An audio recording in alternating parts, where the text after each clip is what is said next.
11 items you need to stockpile in case of supply chain disruptions. Now, there are a few things that could cause major supply chain disruptions, and we'll go over a couple of them today. First is the war in Europe. The ongoing conflict impacts energy supplies, especially gas and oil. It's also impacting grain exports, which everyone knows about. Then the threat of conflict in the Middle East can disrupt oil transportation and trade routes. An invasion of Taiwan could impact semiconductor production and global electronic supply. Hurricanes, floods, and wildfires are disrupting agriculture, transportation, and energy supplies. There are severe droughts in agricultural regions which will impact food production and prices. Places like the US Midwest, Brazil, and even China. Dependence on oil and gas from politically unstable regions can create vulnerabilities. The rising cost of fuel and electricity is impacting everything from shipping to food production. Cyber attacks on ports and logistics companies can basically paralyze supply chains. There are a bunch of other issues that could cause it, but let's talk about what we need to stockpile. Now, first up is medical supplies. Medical supplies are one of the first things to be sold out, and people get very desperate for them. That's expected because in some cases their life depends on it. If someone has diabetes, they need insulin and oral medications like metformin. If someone has high blood pressure, they need ACE inhibitors and beta blockers and other medication like that. If someone has heart disease, they need warfarin, aspirin, and other stuff. Start off by stockpiling the basics that you can find at most stores. So Tylenol, ibuprofen, Benadryl, cough medicine, and stuff for stomach issues. Get antibiotic ointment to prevent infections in cuts and scrapes. Hydrogen peroxide for cleaning wounds. Burn gel with lidocaine. Antifungal cream for athlete's foot and jock itch. Wound closure strips for minor wound closure.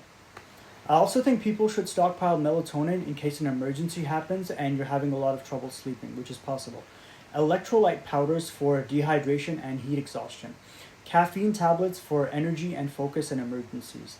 Stockpile antibiotics and an emergency supply of prescription meds in case the pharmacies run out. There's a legit company that can ship them to the US and Canada and is backed by real physicians. Check out the Beacons page on my profile. You need to stockpile water. It could be in the form of water bottles, 1-gallon jugs, and just filling up water storage containers. I'm sure you've seen that anytime there's a strike or an emergency announced on the news, the water bottles are really hard to find, especially the 1-gallon jugs as well. What if a crisis happens that causes the tap to stop running? You'll have to rely on the water that you actually stored. Water storage is especially important if you live in an area that is susceptible to droughts. You have the option of buying food-grade 5-gallon buckets or 50-gallon barrels. Just fill them up with water, and when it comes time, disinfect the water and drink it. Treat the water with 8 drops of unscented bleach per 4 liters of water, mix well, and wait 30 minutes. Stock up on as much water as you possibly can because you can only go 3 days without it. Don't forget that you'll need water for cleaning as well. The goal, I would say, for long-term emergencies is about 180 gallons of water. The minimum is 14 gallons per person.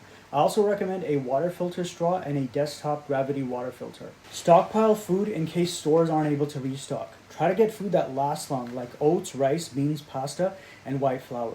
Store them in Mylar bags with oxygen absorbers to extend the shelf life. Canned food is long-lasting, inexpensive, and easy to stockpile. Get canned meat like salmon, chicken, beef, and sardines.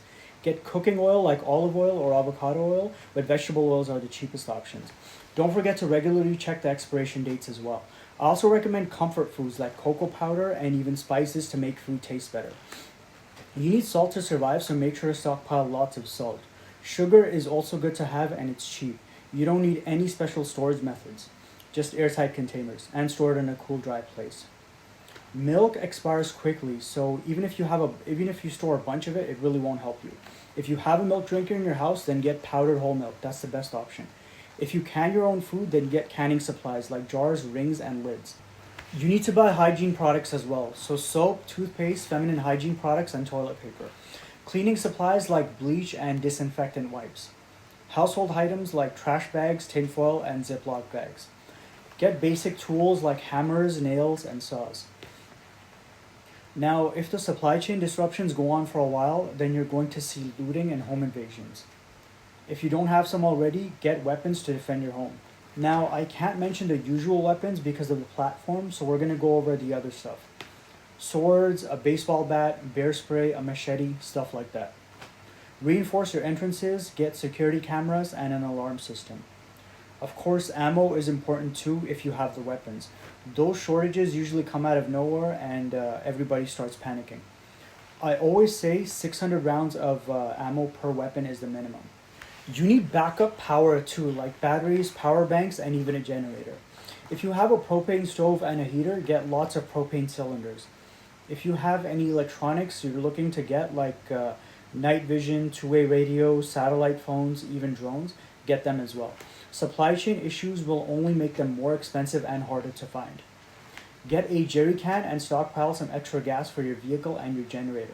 At the very least, keep the gas level in your vehicle at 3/4 or more at all times. If you have a gas mask, then stockpile some extra filters as well.